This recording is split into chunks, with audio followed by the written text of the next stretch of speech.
نحمده ونصلي على رسوله الكريم اما بعد فاعوذ بالله من الشيطان الرجيم بسم الله الرحمن الرحيم رب اشرح لي صدري ويسر لي امري واحلل عقدة من لساني يفقهوا قولي.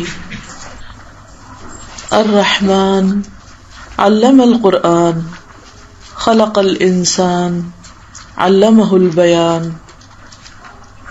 رحمان اسی نے قرآن سکھایا، اسی نے انسان کو پیدا کیا اور اسے بولنا سکھایا. اللہ تعالی ہم سب کا خالق ہے. یہ دنیا بھی اس نے بنائی اور ہمیں بھی اسی نے بنایا.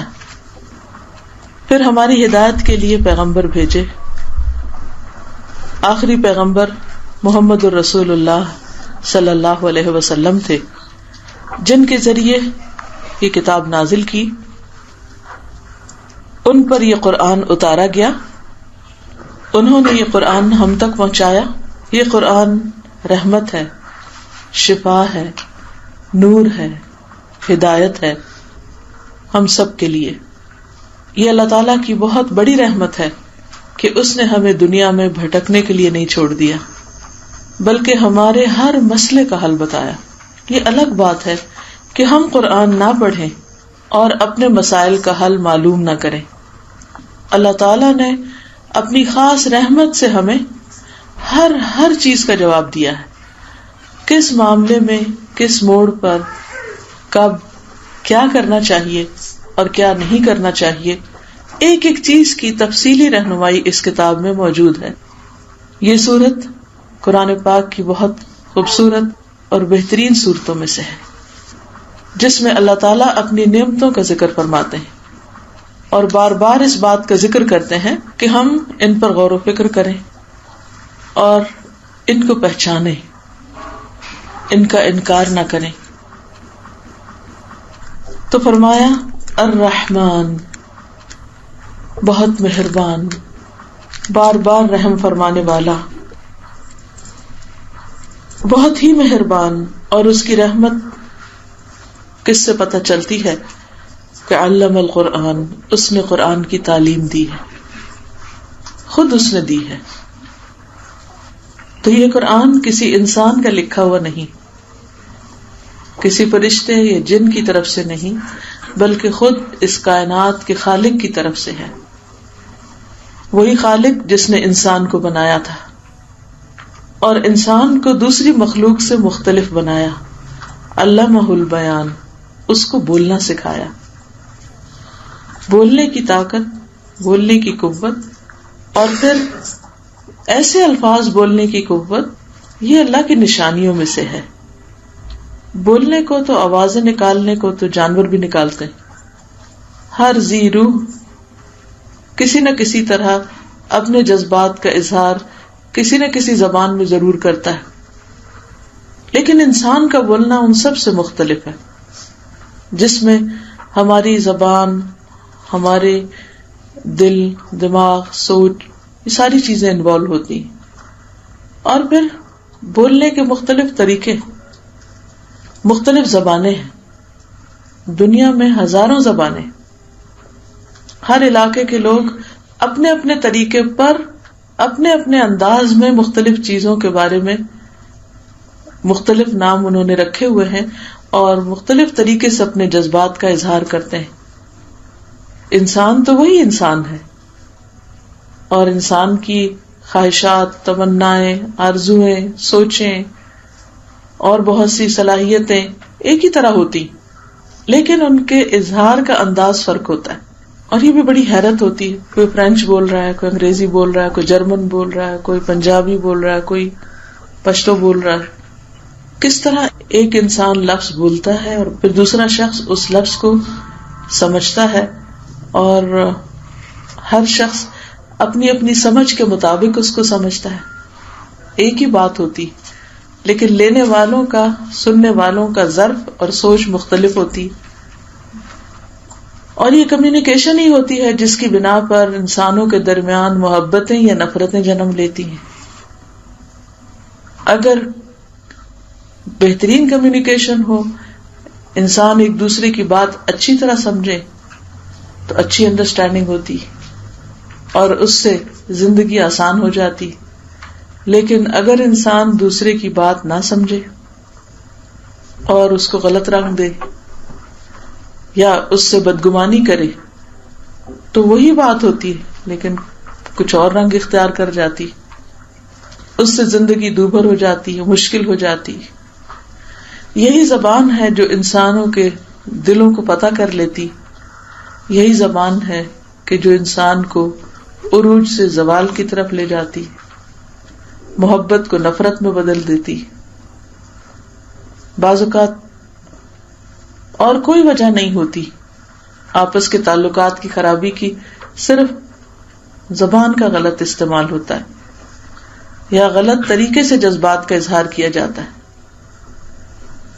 بعض اوقات جذبات بھی اچھے ہوتے ہیں لیکن ان کے اظہار کا طریقہ اچھا نہیں ہوتا یا وہ طریقہ دوسرے کو پسند نہیں آتا. تو اس کی حفاظت کی طرف نبی صلی اللہ علیہ وسلم نے بہت زیادہ توجہ دلائی. ایک موقع پہ آپ نے فرمایا کہ انسان بے خیالی میں ایسی بات کرتا ہے جس نے سوچی نہیں ہوتی، لیکن اس کی وجہ سے اس کو ایک دم جنت میں بلند ترین درجے مل جاتے ہیں. اور اسی طرح ایک دوسرا انسان بے خیالی میں کوئی بات کرتا ہے اور وہ اس بات کی وجہ سے جہنم کی گہرائیوں میں جا پہنچتا ہے. زبردست پاورفل ٹول ہے یہ، اور انسان کو ساری مخلوق سے ممتاز کرتا ہے، الگ کرتا ہے. گائے بھینس بھی سنتی ہیں، بلی کتا کو بھی سننے کی شاید صلاحیت ہم سے زیادہ ہو، لیکن انسان کا سننا ان سے مختلف ہے. انسان صرف سنتا نہیں، سن کے پھر سنا بھی سکتا ہے، اور اس سنانے میں پھر آگے انسان کی خیر و بھلائی یا انسان کے شر کا دروازہ کھل جاتا ہے. تو یہاں پر فرمایا کہ خلق الانسان علمہ البیان، اس نے انسان کو پیدا کیا اور انسان کو بولنا سکھایا، اور پھر یہ بولنا اور یہ سننا علم حاصل کرنے کا ذریعہ بھی ہے. اسی سے انسان اللہ کا ذکر بھی کرتا ہے، اسی سے انسان دوسروں کے دل بھی توڑتا ہے، اسی سے انسان محبت کی چاشنی دوسرے کے دل میں گھولتا ہے، اور اسی سے انسان زندگی کو کڑوا کر کے رکھ دیتا ہے. ایک مرتبہ آپ صلی اللہ علیہ وسلم کی ازواج میں سے ایک نے دوسری کے بارے میں صرف اتنا کہا کہ فلاں کا قد ٹھینگا ہے، یعنی چھوٹا ہے، پستہ قد والی. آپ نے فرمایا کہ تم نے اتنی بڑی بات کی ہے کہ اگر وہ سمندروں میں ملا دی جائے تو ان سب کو کڑوا کر دے. ایک چھوٹی سی بات، کسی کے قد پہ بات، اتنی سخت بات ہے. اب دیکھیے کہ ہمیں سب سے زیادہ اپنے سے پیار ہوتا ہے، ہمیں سے مانے یا نہ مانے، لیکن یہ انسان کی ویکنس ہے. کوئی انسان خدا کو گالیاں دے تو ہمیں تھوڑا سا برا لگے گا، تھوڑی تکلیف ہوگی، کوئی کسی کو ماں کی دے، بہن کی دے، لیکن اگر کوئی آپ کو گالی دے، آپ کو برا بھلا کہے، آپ کو کرٹیسائز کرے، اس وقت جو خون کھولتا ہے وہ کسی اور چیز میں نہیں کھولتا. بہت نیچرل سی بات ہے. اسی لیے اس بات کو اتنا سخت بات کہا گیا.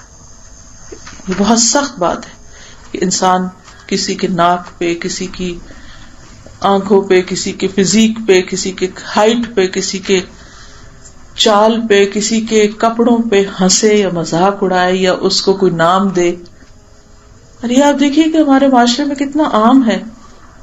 کبھی مذاق میں ہم دوسرے کے سب باتیں کہہ جاتے ہیں. اس کو بولنا نہیں آتا، اس کو چلنا نہیں آتا، فلاں کو پکانا نہیں آتا، اس کو تو ملنا نہیں آتا، اس کو رکھ رکھاؤ نہیں آتا، اس کو یہ نہیں، اس کو وہ نہیں. خاص طور پر آپ دیکھیں کہ جیسے رشتہ لینے سے پہلے اور پھر شادی کے بعد جس قسم کی گفتگویں عام طور پر خاندانوں میں ہوتی ہیں، اس سے کتنے جھگڑے فساد ہوتے ہیں. تو یہ جو بیان کی قوت ہے، یہ جو پار ہے، یہ انسان کے لیے بہت ہی، جہاں ایک طرف قیمتی اور بہت فائدہ مند چیز ہے، وہاں بہت ہی دنیا اور دین دونوں کے لحاظ سے بڑی نقصان دہ بھی ہے. آپ نے دیکھا ہوگا کہ بعض رشتے بڑے پیار کے ہوتے ہیں، محبت کے ہوتے ہیں، مثلا ماں اور بچے کا رشتہ کتنی محبت کا ہوتا ہے، لیکن آپ سوچئے کہ وہ کون سا وقت ہوتا ہے کہ جس وقت آپ کو بچوں کے اوپر بہت غصہ آتا ہے، جب وہ آپ کو جواب دیتے ہیں، جب وہ آپ کے ساتھ بدتمیزی کرتے ہیں، پھر آپ کے دل میں کیا آتا ہے، پھر آپ کیا سوچتے ہیں؟ اور پھر بچوں کی جب شادی ہو جاتی تو شادی کے بعد مثلا بیٹا ہے تو اس کی بیوی اگر آپ کے ساتھ بدتمیزی کرے یا آپ کے ساتھ اچھا اخلاق نہ برتے تو آپ کے دل میں کیا تکلیف ہوتی؟ اسی طرح اگر بیٹی ہے تو داماد اگر آپ کے ساتھ عزت اور احترام سے پیش نہیں آتا کیا کیفیت ہوتی ہے؟ کہ انسان سوچتا ہے کہ میں نے اتنی محبت سے بچوں کو اتنی تکلیفیں اٹھا کے پالا اور آج یہ میرے ساتھ ایسا سلوک کر رہے ہیں. اسی لیے اللہ تعالیٰ نے قرآن مجید میں خاص طور پر یہ حکم دیا ہے کہ تم والدین کو اف تک نہ کہو، ولا تقل لهما اف ولا تنہرہما، اور ان سے ڈانٹ کے بات نہ کرو، سختی نہ کرو، بدتمیزی سے بات نہ کرو. وصاحبہما فی الدنیا معروفا، اور دنیا میں ان کے ساتھ معروف طریقے سے، اچھے طریقے سے زندگی بسر کرو، یعنی ادب احترام. اور پھر خصوصی طور پہ فرمایا کہ وَاخْفِضْ لَهُمَا جَنَاحَ الذُّلِّ مِنَ الرَّحْمَةِ، رحمت کے ساتھ اپنے کندھے ان کے سامنے جھکا کے رکھو، یعنی اکڑ کے نہیں بیٹھو، اکڑ کے معاملہ نہیں کرو، بدتمیزی سے نہیں دیکھو، بلکہ کیا کرو، تمہارے پوسچر سے بھی ادب نظر آنا چاہیے، جھلکنا چاہیے. یہ حکم اللہ کا حکم ہے جس نے ہمیں پیدا کیا ہے. اور قرآن مجید میں اللہ تعالیٰ کئی بار اپنے حق کے بعد والدین کے حق کی بات کرتے ہیں. وَبِالْوَالِدَيْنِ إِحْسَانًا، والدین کے ساتھ احسان کرو. احسان کا مطلب کیا ہے کہ جتنا وہ تمہارے ساتھ کرتے ہیں تم اس سے بڑھ کے کرو، اس سے زیادہ اچھا کرو، کیونکہ برابر میں اچھا کرنا عدل کہلاتا ہے.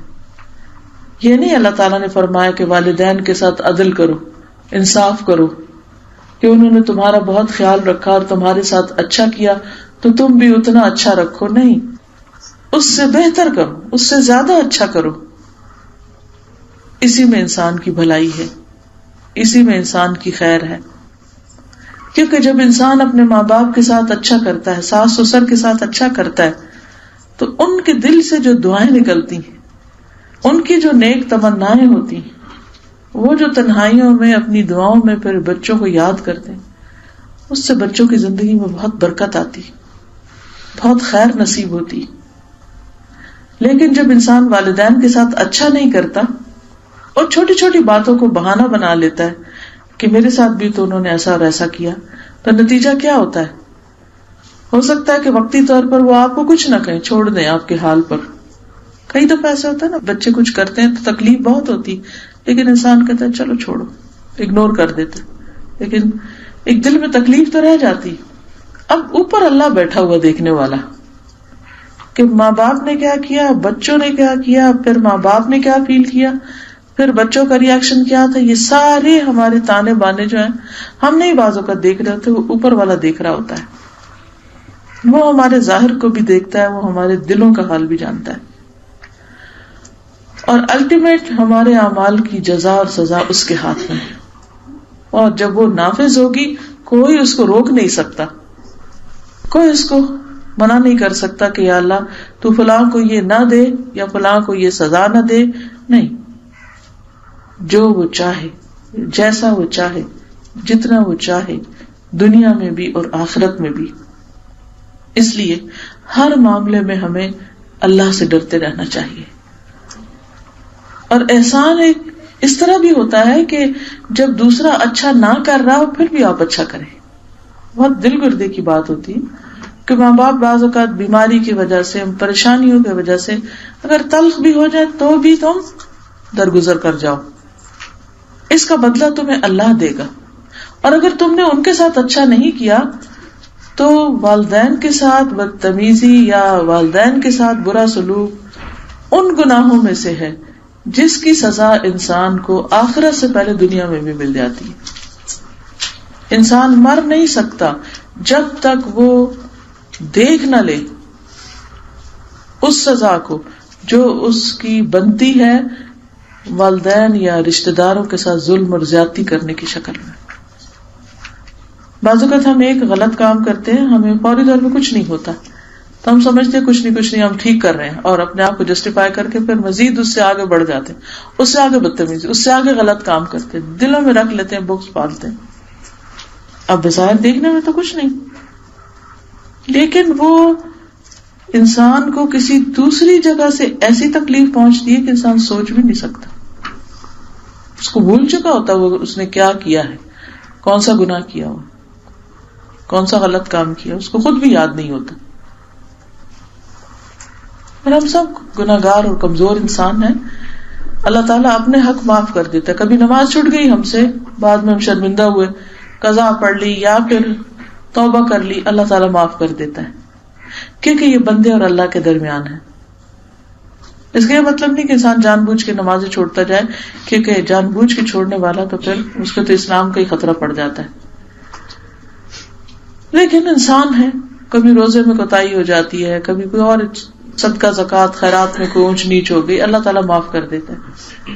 لیکن جہاں بندوں کا معاملہ ہے بہت سخت معاملہ ہے. بندوں کی معافی کا معاملہ اللہ نے بندوں کے ہاتھ میں دے دیا اصل میں, اور فرمایا کہ میں تو اس وقت تک نہیں معاف کروں گا جب تک کہ بندے آپس میں معاف نہ کر لیں, حتیٰ کہ جنت میں جانے سے پہلے پل پار کر آئے. پل صراط پار ہو گیا ہے, نامہ اعمال دائیں ہاتھ میں ہے, جنت کا ٹکٹ بھی مل چکا ہے کہ اب انٹری چلو اس رستے پہ.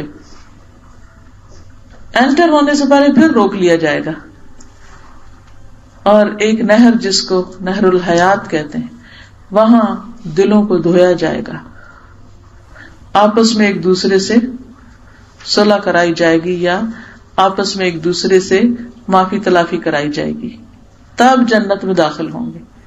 کیونکہ جنت والوں کے دل سب کے ایک طرح کے ہوں گے, اختلاف نہیں ہوگا ان میں, ایک دوسرے سے نفرت, عداوت, بغض, کھچاؤ, کوئی بیڈ فیلنگ ہوگی نہیں, کیونکہ جنت کے لیے کوالیفائی کرتے ہی وہ ہیں جن کے دل صاف ہوں. چونکہ ہم انسان ہیں, ہمیں کچھ نہ کچھ کسی سے ٹھیس پہنچ جاتی ہے, تکلیف ہو جاتی ہے, پھر ہم دل میں بھی رکھ لیتے ہیں, پھر ہم دل سے نکالنے کی بھی کوشش کرتے ہیں لیکن پھر نہیں نکال پاتے, اور اتنے میں موت آ پکڑتی ہے.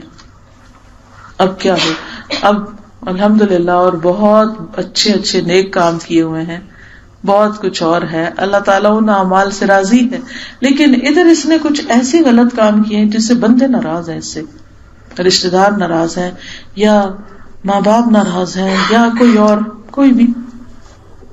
اب یہ اٹکاؤ بنا ہوا ہے.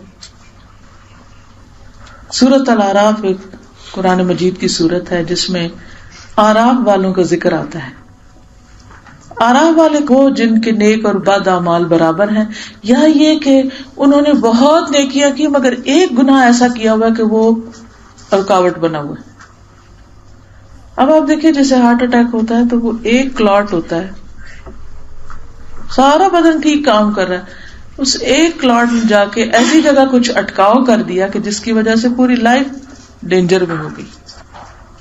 اسی طرح ایسے لوگ ایک طرف مثلاً شہید ہیں, ایک طرف مثلاً ان کے پاس بڑے نیک ہیں, صالح ہیں, صدقہ خیرات خوب کیا ہوا ہے, روزے بہت رکھتے رہے ہیں, بڑے اچھے اچھے کام کیے, لیکن دوسری طرف ماں باپ کو بھی ستایا ہوا ہے. اب نیکیوں کی وجہ سے جنت کو کوالیفائی کر رہے ہیں, دوسری طرف ماں باپ کو ستانے کی وجہ سے جنت سے روکے جا رہے ہیں. تو اب وہ یہ جو کانفلکٹ آ گیا بیچ میں, اس کے لیے ان کو ایک مقام ہے آراف, جنت اور دوزخ کے بیچ میں اونچی جگہ, اس پہ روک دیا جائے گا, اور باقی لوگوں کے فیصلے ہوں گے, کوئی جنت میں جا رہا ہے, کوئی جہنم میں جا رہا ہے, کوئی ادھر کوئی ادھر, اور وہ کھڑے ہیں انتظار انتظار انتظار انتظار. جنت والوں کو دیکھیں گے تو خوش ہوں گے, طمع کریں گے, امید رکھیں گے ہم بھی ادھر جا سکے, اور جب جہنم والوں کو دیکھیں گے تو ڈر جائیں گے کہ اللہ ہمیں ادھر نہ پھینکنا. کیونکہ ان کا ریزلٹ پینڈنگ ہے. بعض اوقات ہم کہتے ہیں نا ہم سارے کام کر سکتے بس اس بندے کو ہم نہیں معاف کر سکتے، اس طرح کی باتیں بھی ہم کرتے ہیں. یا ہم ساری چیزیں کر سکتے ہیں کہ ایک یہ بری عادت ہم نہیں چھوڑ سکتے، ہاں یہ بری عادت نہیں ہم چھوڑ سکتے، بس سب کچھ ٹھیک ہے بس یہ نہیں، یہ میری ویکنس ہے، اور پھر اپنے آپ کو جسٹیفائی کر لیتے ہیں. اچھا میں ساری نمازیں پڑھ لیتی ہوں بس عشاء نہیں مجھ سے پڑھی جاتی. یہ چوائس ہماری نہیں ہے کہ ہم اپنی مرضی سے ڈیسائیڈ کر لیں یہ ہم کر سکتے ہیں اور یہ نہیں کر سکتے. نہیں، عبادت کا تو مطلب ہی ہے اطاعت، الٹیمیٹ سبمیشن، اوبیڈینس، فرما برداری، کہ اللہ بندے سے کیا چاہتا ہے. تو اس صورت میں وہاں وہ جو رکاوٹ پڑی ہوئی ہے جا نہیں سکتے آگے، وہ ایسے ہی کسی کام کی وجہ سے ہو سکتی ہے. آپ نے اپنی زندگی میں بھی دیکھا ہوگا کہ بعض اوقات آپ جو دعا مانگتے فوراً قبول ہو جاتی، جو مانگتے فوراً مل جاتا ہے. لیکن کوئی ایک چیز ہوتی ہے ساری زندگی اس کے لیے مانگتے رہتے ہیں اور وہ نہیں قبول ہوتی. تو انسان کہتا ہے کہ مسئلہ کیا ہے، میں نے اتنی قبولیت کی گھڑیوں میں مانگا، میں نے عمرہ کر کے مانگا، میں نے کعبہ دیکھ کے یہ چیز مانگی، میں نے فلاں چیز فلاں جگہ ایسا کیا ایسا کیا، اور ہمیں نہیں سمجھ آتی کہ کیا رکاوٹ ہے یہاں. اس وقت انسان اپنے اعمال کو دیکھے کہ کہیں میں کہیں اللہ کے ساتھ تو نہیں ایسا کر رہی کہ کوئی اپنا ایک عمل ہے اسے بدل ہی نہیں رہی، چھوڑ ہی نہیں رہی. آپ اس کو چھوڑ کے دیکھیں آپ کا وہ مسئلہ حل ہو جائے. اللہ تعالی کا نظام بڑے عدل پر مبنی ہے، اور یہ جو ہمارے لیے رکاوٹیں آ جاتی ہیں نا زندگی میں، یا کوئی دعائیں قبول نہیں ہوتی، یہ بھی ایک رحمت ہے اس کی. اس سے ہمیں اپنی اصلاح کا موقع مل جاتا ہے، اپنے محاسبے کا موقع مل جاتا ہے، اپنے آپ کے جائزے کا موقع مل جاتا ہے کہ ہم کچھ گڑبڑ کر رہے ہیں اور ہمیں درست ہو جانا چاہیے. اگر ہمارا ضمیر زندہ ہو، ہماری سوچ اچھی ہو، تو پھر مشکل نہیں ہوتی، پھر انسان خیر اور بھلائی کی طرف بڑھ جاتا ہے. کیونکہ اللہ تعالیٰ آگے فرماتے ہیں الشمس والقمر بحسبان والنجم والشجر یسجدان، سورج اور چاند حساب سے ہیں، ستارے اور درخت دونوں سجدہ کرتے ہیں. والسماء رفعها ووضع المیزان، اسی نے آسمان کو بلند کیا ہے اور اس نے ترازو رکھی ہے، میزان رکھا ہے. اللہ تطغوا فی المیزان، تاکہ تم میزان میں سرکشی نہ کرو، اس میں حد سے نہ بڑھو. یعنی وہ رب جس نے سورج، چاند، ستاروں، درختوں کو اطاعت کا حکم دیا اور وہ کر رہے ہیں، وہ رب جس نے زمین میں انصاف رکھا اور اس نے لوگوں کو حکم دیا، وہ ہم سے بھی کیا چاہتا ہے کہ ایک طرف ہم اللہ کی اطاعت کریں، کمپلیٹ سبمیشن، اور دوسری طرف کیا کریں، دوسری طرف ہم عدل سے کام لیں، بندوں کے حقوق کا خیال رکھیں اور ہر ایک کو اس کے مقام پر رکھے. عدل کا مطلب یہ نہیں ہوتا سب کو ایک لاٹھی سے ہانکنا. عدل کیا ہے کہ جو جس جگہ پر ہے اس کو وہاں رکھا جائے. اب ایک طرف آپ کے بچے ہوتے ہیں، دوسری طرف آپ کے والدین ہوتے ہیں، کیا دونوں کے ساتھ برابر سلوک عدل ہے؟ نو، دونوں کے ساتھ برابری عدل نہیں ہے. اولاد کو اولاد کے مقام پہ رکھیں، ان کی ذمہ داری پوری کریں، والدین کو والدین کی جگہ پر رکھیں. ادب، احترام، احسان، یہ عدل ہے، یہ انصاف ہے، یہ خیر اور بھلائی ہے. جب بندے ضرورت مند ہو تو ان کا خیال کریں، اور جب اللہ کی عبادت کا وقت آئے تو پھر اس وقت اللہ کی عبادت کے لیے حاضر ہو جائیں. اس وقت پھر بندوں کو انتظار کرائیں کہ اس وقت میری نماز کا وقت ہے. ہم کیا کرتے ہیں؟ اللہ کے وقت میں بندوں کے حق کو یاد کرتے رہتے ہیں، اور بندوں کے حق میں ہمیں اللہ یاد آ جاتا ہے، گڑبڑ کرتے ہیں، تو عدل سے کام نہیں لیتے. تو اس لیے ہمیں جو کام جس وقت میں کرنا چاہیے، جو سلوک جس کے ساتھ کرنا چاہیے، جو جس چیز کا مستحق ہے جو جس چیز کو ڈیزرو کرتا ہے اس کے ساتھ ویسا ہی معاملہ کریں. اور جب تک ہم یہ کریں گے نہیں اس وقت تک ہماری زندگی کا مقصد پورا نہیں ہوتا. پھر اللہ تعالیٰ فرماتے ہیں وَأَقِيمُوا الْوَزْنَ بِالْقِسْطِ وَلَا تُخْسِرُوا الْمِيزَانَ، انصاف کے ساتھ وزن کو ٹھیک رکھو اور تول میں کمی نہ کرو. تول سے مراد یہاں حق دینے میں، کہ جو جس چیز کو ڈیزرو کرتا ہے اس کے حق میں کمی نہ کرو. مزدور کی مزدوری، اجرت، بڑوں کا حق، چھوٹوں کا حق، رشتہ داروں کا حق، غیروں کا حق، پڑوسیوں کا حق، پرندوں کا حق، جانوروں کا حق، سب کے طرف جس چیز کو استعمال کرتے ہو اس کا حق. کسی چیز کو مس یوز نہیں کرو، ابیوز نہیں کرو. جانور بھی ذبح کرو تو اس کے ساتھ احسان کرو. چھری اس کے سامنے نہیں تیز کرو. ہاتھ ہلکا رکھو. کسی خاص پروفیشن میں ہو تو وہاں اپنی ذمہ داری کو پوری طرح نبھاؤ. ڈاکٹر ہو یا انجینئر ہو یا کوئی کام تمہارے ذمہ ہے اس کو اچھے طریقے سے کرو. پھر فرمایا والارض وضعها للانام، اسی نے مخلوق کے لیے زمین بچھائی.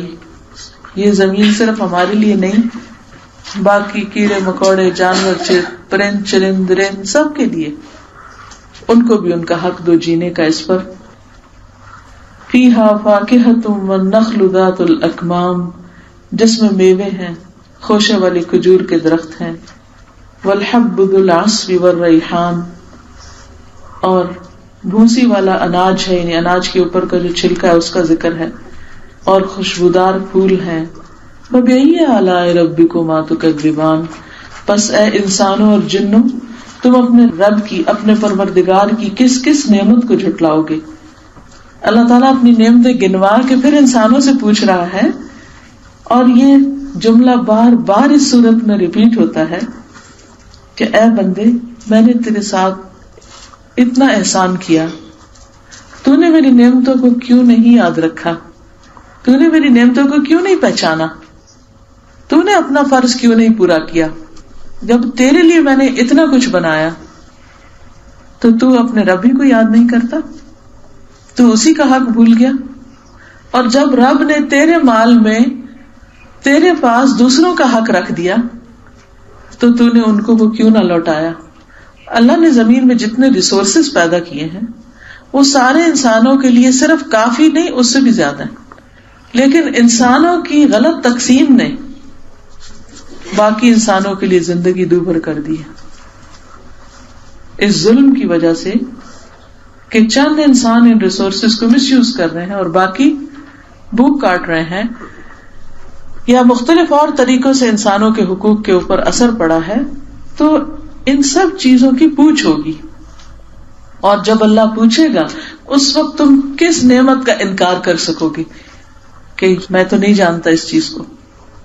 نہیں، ہر انسان سے سوال بھی اتنا ہی کیا جائے گا جتنا اس کو ملا، اور جو اس کو ملا اس پر اس سے سوال ہوگا. سورۃ التکاثر میں آتا ہے وَلَتُسْأَلُنَّ يَوْمَئِذٍ عَنِ النَّعِيمِ، اور تم سے ضرور پوچھا جائے گا اس دن نعمتوں کے بارے میں. کسی دن آپ کاغذ پین لے کے بیٹھیں اور صبح سے شام تک جو آپ کھاتے ہیں صرف ان سب چیزوں کے نام لکھیں اور پھر گنیں کتنی چیزیں. کبھی ٹماٹر مہنگے ہو جاتے ہیں تو کھانے میں ٹماٹر نہ ہو تو ہم کہتے ہیں کھانے کا ٹیسٹ نہیں بنا، ٹماٹر نہیں ہے. کتنا اس کو مینشن کرتے ہیں، ایک چیز کم ہو جائے. تو ایک ایک ڈش کے اندر کتنے انگریڈینٹس ہیں اور کتنا پھر ہم تول ناپ کے پرفیکٹلی ان کو مکس کرتے ہیں تاکہ ٹیسٹ بنے. تو ایک چیز جو ہم کھاتے ہیں اس کے اندر کئی چیزیں ملائی ہوتی ہیں، ہم نے ان سب کو الگ الگ کر کے لکھے. آپ حیران ہو جائیں گے کہ ایک دن میں ہم اتنا کچھ یوز کرتے ہیں. کچھ چیزیں زمین سے آ رہی ہیں، کچھ پہاڑوں سے آ رہی ہیں، کوئی جانور ہمارے لیے بنانے پہ دن رات بیچارے لگے ہوئے. کبھی ہم نے سوچا جب ہم دودھ پیتے ہیں کہ یہ دودھ بنا کیسے؟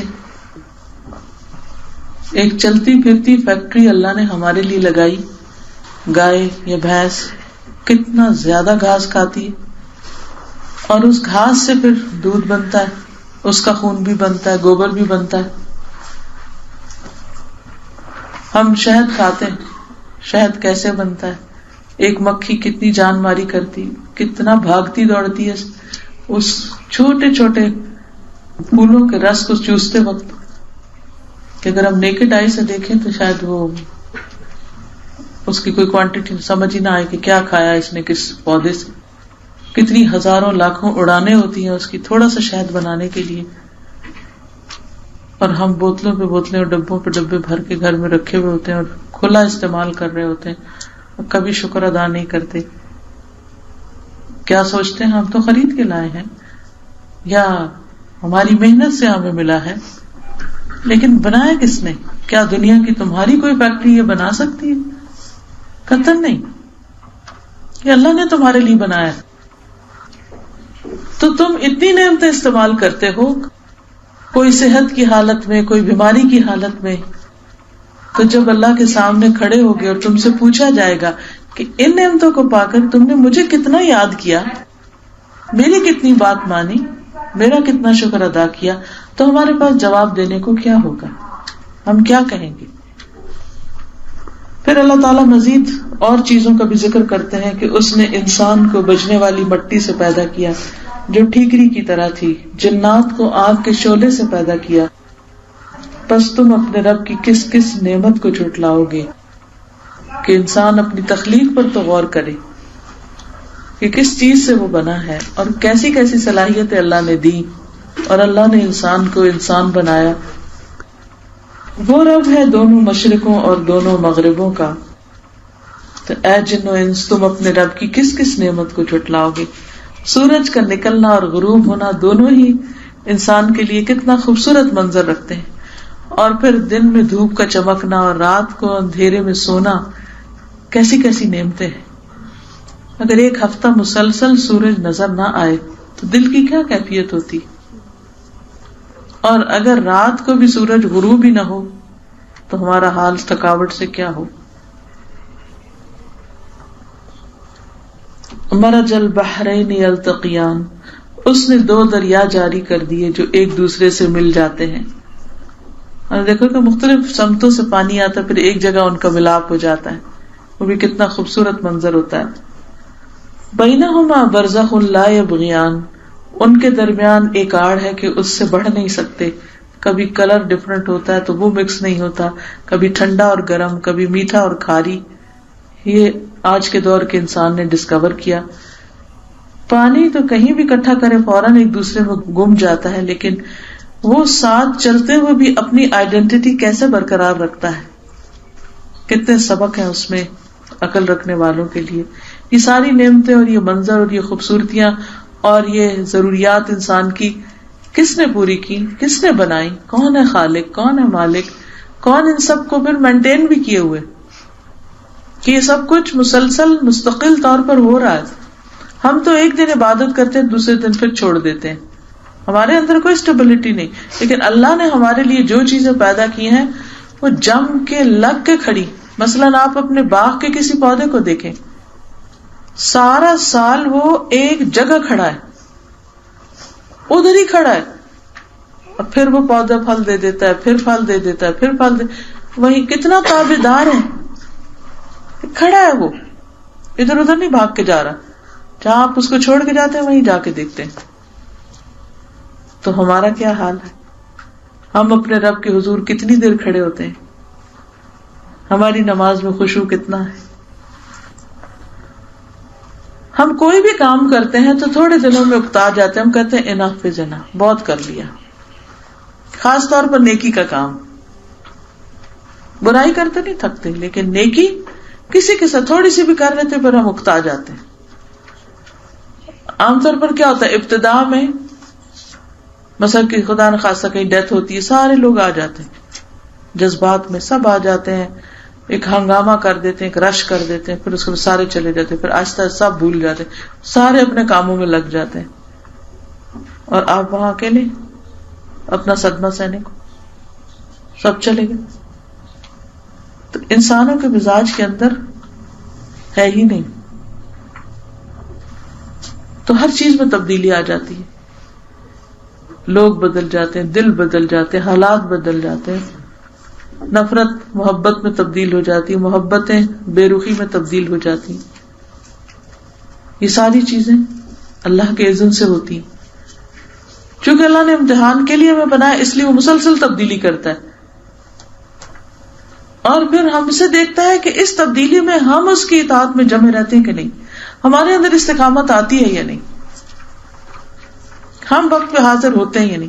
کیوں روزے سردیوں گرمیوں میں آتے ہیں، کیوں نمازوں کے اوقات مختلف اوقات میں ہوتے ہیں، اور پھر ان میں کیوں چینجز آ جاتے ہیں. وضو کرنا سردی میں بھی کرنا ہے، گرمی بھی، روزے رکھنے لمبے ہو یا چھوٹے رکھنے ہی رکھنے. یہ سب اصل میں ہمارا امتحان ہے کہ ہم کتنی اطاعت کرتے ہیں اور کب تک کرتے ہیں. ہم سب کو غور کرنا چاہیے کہ جو احسان رب ہم پہ کر رہا ہے، کیا جواباً ہم اس کے ساتھ خوشی سے معاملہ کر رہے ہیں.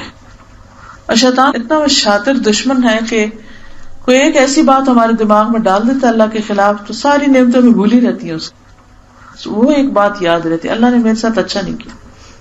پھر اپنے لیے ایک جسٹیفیکیشن تلاش کر لیتے کہ ہمیں بھی عبادت نہیں کرنی.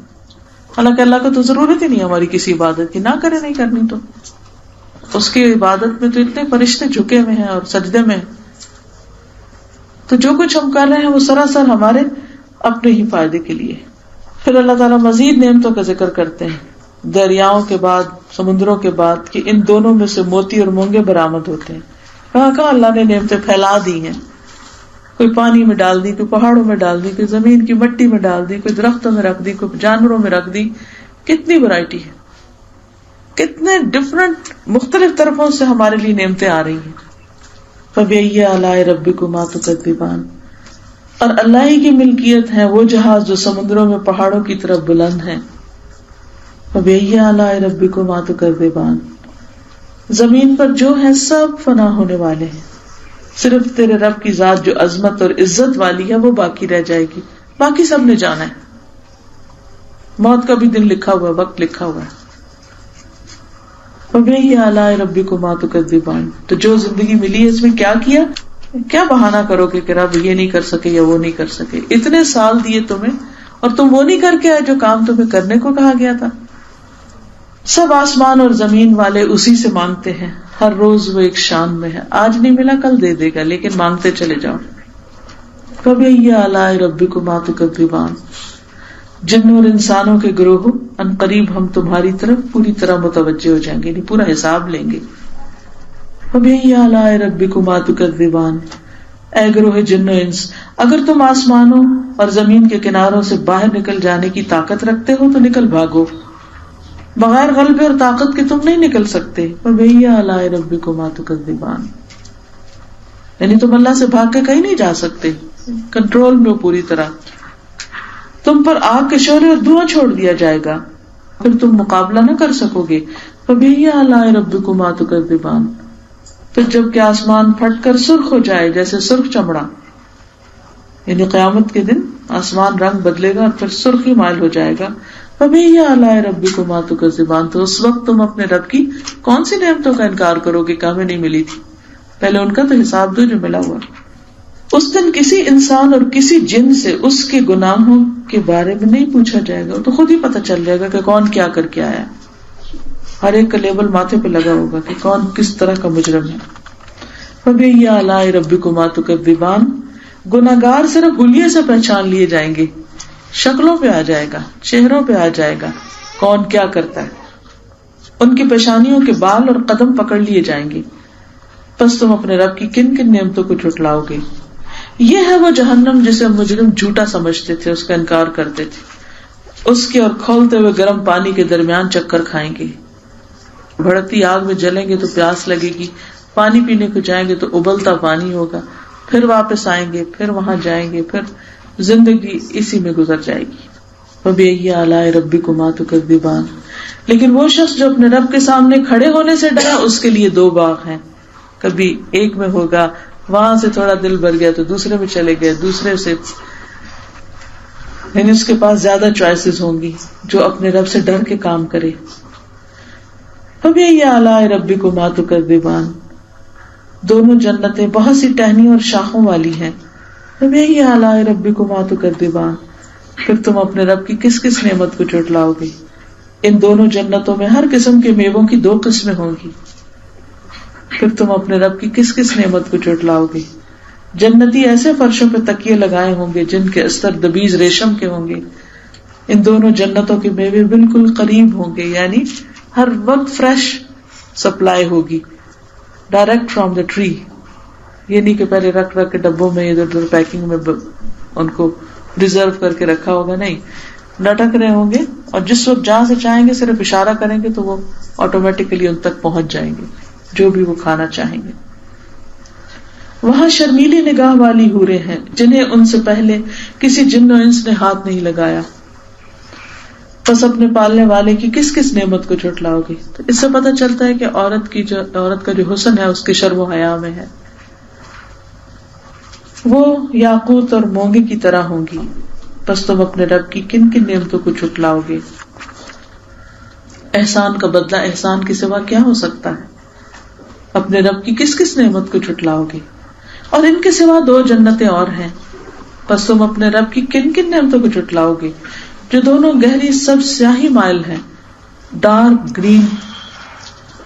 فبأي آلاء ربكما تكذبان، ان میں 2 جوش سے ابلنے والے چشمے ہیں، نیچے سے اوپر فوارے.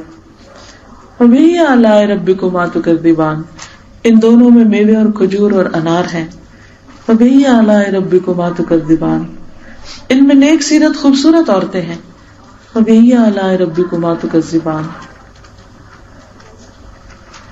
گوری رنگت والی خیموں میں رہنے والیاں ہیں. بس اے انسان و جن، تم اپنے رب کی کن کن نعمتوں کو جھٹلاؤ گے؟ ان کو کسی انسان یا جن نے اس سے پہلے ہاتھ نہ لگایا ہوگا. فبأي آلاء ربكما تكذبان، سبز مسندوں عمدہ فرشوں پر تکیے لگائے ہوں گے. فبأي آلاء ربكما تكذبان، تبارک اسم ربک ذی الجلال والاکرام، تیرے رب کا نام بہت بابرکت ہے جو عزت و جلال والا ہے. اس لیے تم اس کی عزت کرو یا نہ کرو، تم اس کے فیصلوں پر اعتراض کرو، جو بھی کرو، آخر کار اسی کے حضور حاضر ہوگی اور تمہارا معاملہ اسی کے ساتھ ہوگا. اللہ تعالی ہمیں اپنا پسندیدہ بنا لے. وآخر دعوانا ان الحمدللہ رب العالمین. یہ کسی نے کہا کہ آپ نے ماں باپ کی خدمت اور رشتہ داروں سے اچھے سلوک کا کہا، تو کہا ہے کہ آج کل لوگوں کو خوش کرنا بہت مشکل کام ہے. یہ آپ کی بات درست ہے کہ لوگوں کو خوش کرنا مشکل ہے، لیکن اگر آپ اللہ کی خاطر جو ضروری چیزیں ہیں وہ آپ کر لیتے ہیں تو پھر معاملہ اللہ پہ چھوڑ دیں، کیونکہ دل تو اللہ کے ہاتھ میں، وہ ہم تو نہیں خوش کر سکتے کسی کو. آپ اس بچے کے لیے بھی دعا کریں. چھوٹی چھوٹی چیزیں اپنے ہاتھ سے بناتے ہیں، اور یہ میں سمجھتی ہوں کہ بہت اچھی مثال ہے اور ماؤں کے لیے بہت اچھا سبق ہے کہ ہم بچوں کو مصروف کرنے کے لیے ٹی وی لگا دیتے ہیں اور اچھی بری ہر چیز سیکھتے رہے. لیکن جب بچے اپنے ہاتھوں سے اچھی اچھی چیزیں بناتے ہیں، دیکھتے ہیں کہ ان کا دماغ اچھا کام کرتا ہے، مصروف رہتا ہے، ان کو نئی نئی ایکٹیویٹیز آتی ہیں اور ایک ہیلدی ایکٹیویٹی ہے. اور کسی کے آپ دیکھیے کہ کتنی خوبصورت چیز ہے، اور یہ صرف یہ آپ کاغذ سے بنی ہوئی ہے، صرف یہ ایک آرٹ ہے چیز کو موڑنے کا کہ کس اینگل پہ آپ نے اس کو موڑا ہے. میں تو ماں کو بھی کریڈٹ دیتی ہوں کہ جس نے بہت اچھے کام میں اپنے بچے کو لگایا ہے. ماں اگر تھوڑی سی بھی توجہ کرے تو بچوں کے اندر جو ٹیلنٹ ہے وہ باہر آئے اور انسانیت کے لیے بہت فائدے کے بن جائے. اور آپ کو پتہ ہے میرا کوئی ارادہ نہیں تھا سورۃ الرحمن کرنے کا.